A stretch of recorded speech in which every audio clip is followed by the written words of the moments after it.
kangigakinya haria ri ona mwana aikorwo akiria githeri 2027. Thutha wa gũcemania na amemba kĩama kĩa NARC Kenya mwena wa Naivasha, mũtongoria wa kĩama gĩkĩ Martha Karua ambĩrĩirie na gũkĩrĩra thirikari akiuga ĩna mũhũthĩrĩre mũũru wa mbeca cia mũingĩ, mbeca iria augĩte no ihũthĩke kũrĩha arigitani nĩguo macokererie wĩra na nĩguo marute mũingĩ kuma kĩgirĩko-inĩ gĩa gwetha motungata ma ũrigitani. The way forward is for the Ruto regime to calm down, stop the arrogance of chest thumping, sit down and talk to the doctors. You cannot say there is no money, yet we see you splashing our money on luxury items.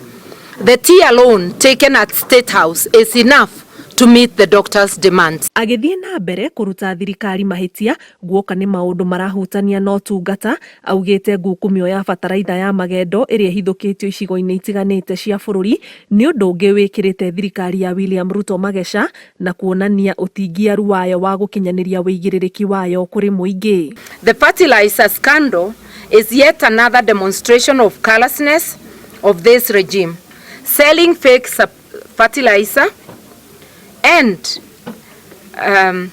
seeds which are believed also not to be good enough, therefore fake seeds to farmers, is wishing hunger and death for Kenyans and especially the vulnerable, who are the majority. The fake fertilizer haste suggests a deliberate scheme to lower food production, to increase food insecurity, in order to force starving Kenyans to be at the mercy of food cartels. Karua aheanĩte ndũmĩrĩri yake aumagarĩtio nĩ arũmĩrĩri a kĩama gĩkĩ mwena wa Naivasha, kũrĩa oho ahutĩtie ndeto cia mũgũnda wa Ndabibi ũrĩa ũrĩ mwena wa Naivasha, ũrĩa aikari makoretwo makĩgucanĩria na aigithia kĩũmbe, akĩũria President William Ruto kwĩyumĩria na gũtheria ndeto cia wĩgwatĩri wa mũgũnda ũcio.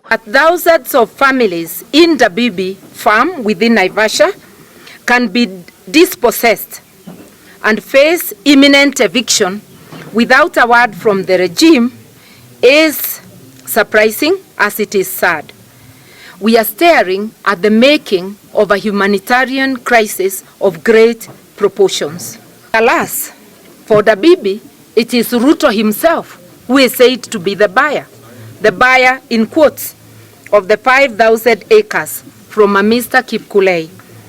The curious questions that beg for answers are, when did Ruto acquire this land?